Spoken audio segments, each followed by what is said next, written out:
Dzień dobry.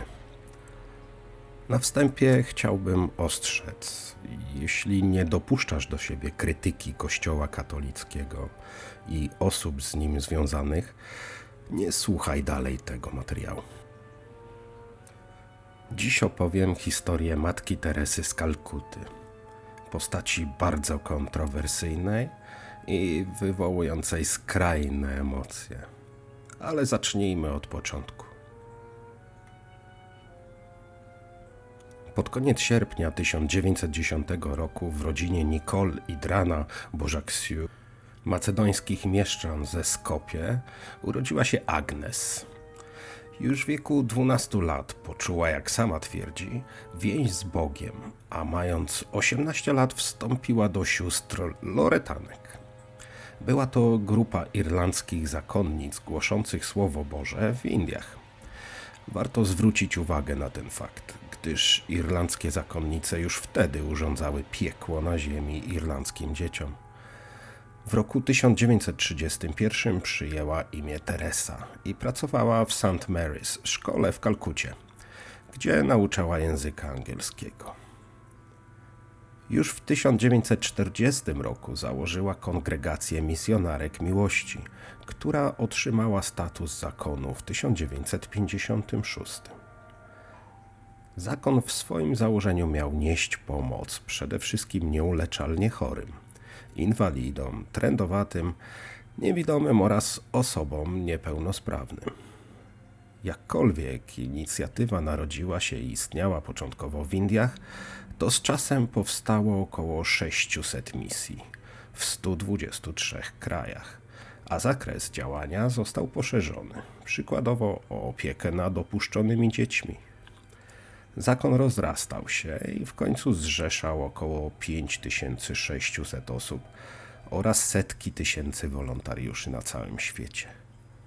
Matka Teresa zebrała wiele nagród, w tym w 1979 roku Nagrodę Nobla, a także w Polsce Order Uśmiechu. Szkoły, hospicja, przychodnie zdrowia, kolonia dla trędowatych zwana Miastem Pokoju.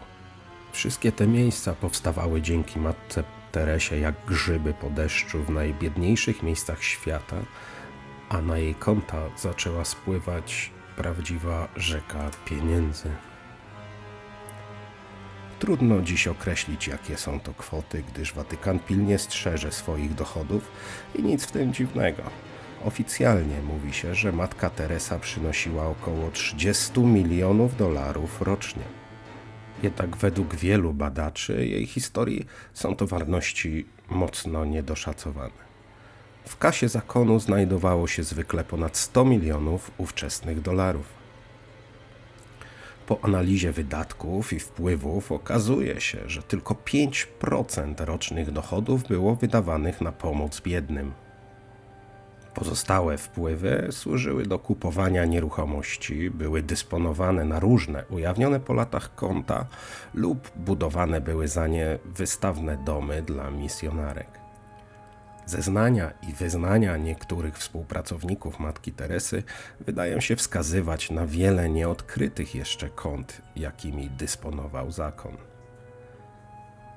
Do finansów Matki Teresy wrócimy jeszcze, ale teraz zastanówcie się przez chwilę, czy też kiedyś wydawało wam się dziwne, że od dziesięcioleci ksiądz waszej parafii zbiera pieniądze na remont dachu, na zniszczoną dzwonnicę albo chylący się ku upadkowi mur, jednocześnie wydając setki tysięcy złotych czy miliony na nową plebanię czy nowy samochód. Czy słyszeliście opowieści o tym, jak ksiądz odmawia darmowej usługi naprawy dachu? Cóż, nie ma w tym nic dziwnego, to zwyczajna socjotechnika. Naprawa dachu nie jest tak naprawdę ważna, a im bardziej się sypie, tym lepiej, bo wierni na własne oczy mogą zobaczyć, w jak strasznym stanie jest dom Boży.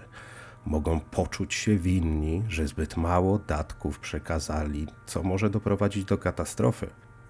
Za mało modlitwy, zbyt mało pieniędzy i efekty widać jak na dłoni. Kościół się rozpada.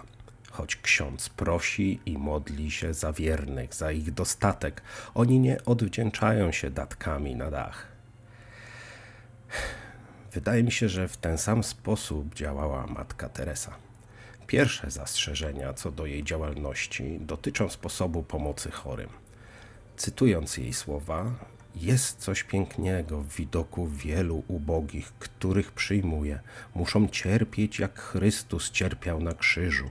Świat zyskuje wiele dzięki cierpieniu. W domach pomocy zakonu nie niesiono pomocy. Chorzy nie otrzymywali leków przeciwbólowych. Jednorazowe igły i strzykawki były myte w zwykłej wodzie, często nawet niegotowanej. Taką samą brudną wodę dostawali do picia pensjonariusze. Badania opublikowane przez kanadyjskich naukowców w 2013 roku jednoznacznie stwierdzają, że większość pacjentów tych ośrodków nie była leczona, a jedynie pozostawiana na śmierć, często w męczarniach. W ośrodkach tych brakowało lekarzy, brak diagnozy sprawiał, że obok zakaźnie, śmiertelnie chorych leżeli ludzie, których można było wyleczyć.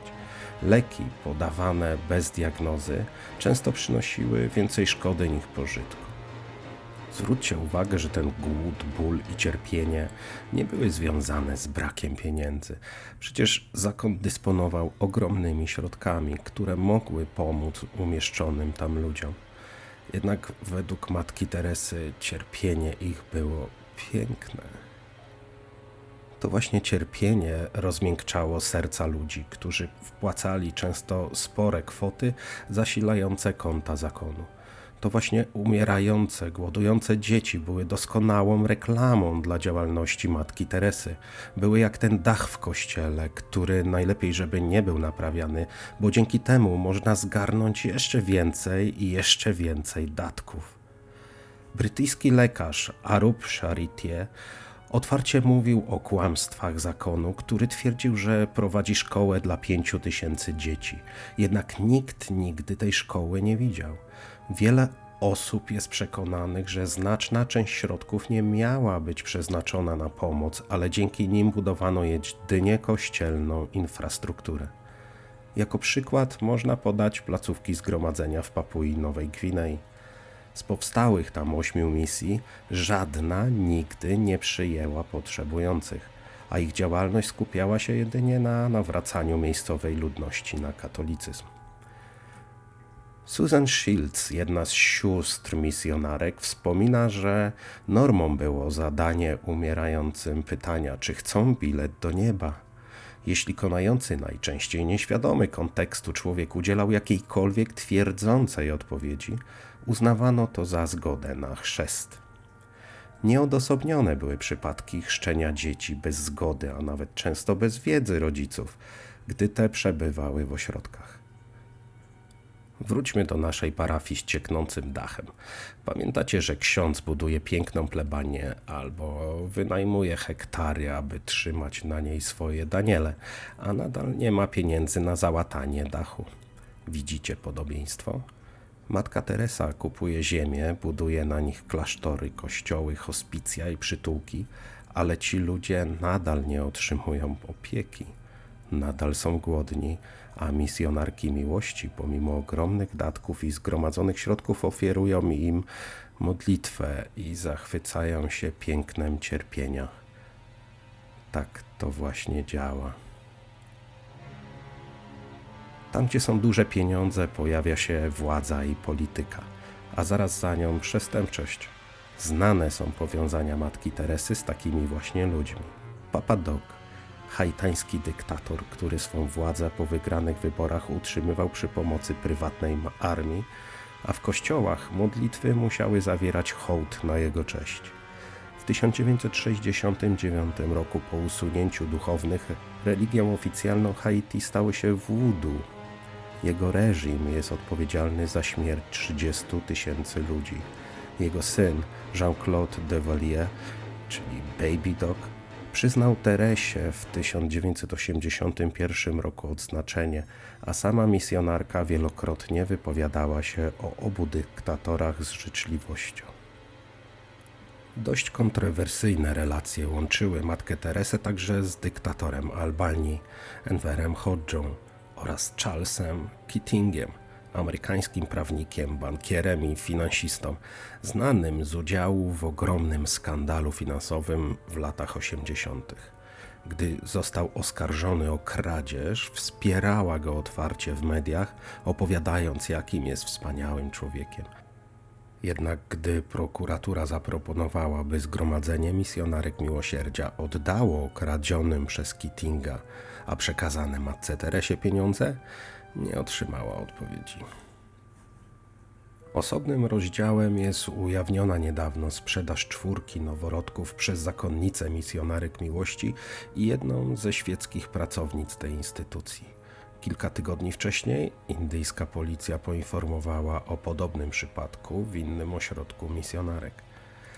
Zachęcanie do oddania niechcianych dzieci przy jednoczesnym konserwatywnym podejściu do antykoncepcji czy aborcji oraz wpajaniu tych wartości podopiecznym jako niezgodnych z wolą Boga, zestawione z ustaloną ceną za dziecko na poziomie 1500 euro, wydaje się wyjątkowym brakiem człowieczeństwa i bestialstwem. I nie przyjmuję wyjaśnień, że dziecku będzie lepiej w innym miejscu, że to dla niego szansa. Dla mnie to wygląda jak zwykła hodowla. Ale ty, drogi słuchaczu, oceń to sam.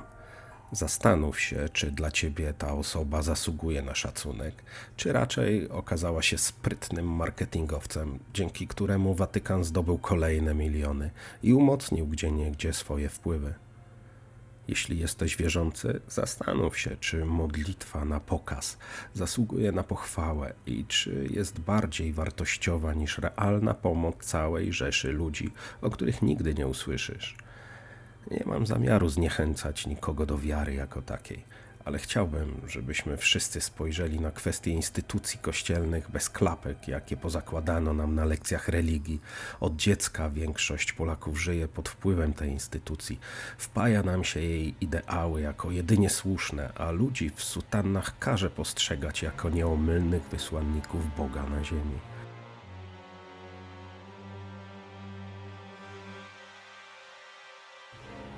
To, co dziś opowiedziałem, to zaledwie kropla w morzu i z informacji, jakie możesz znaleźć na temat kruszącego się pomnika Matki Teresy.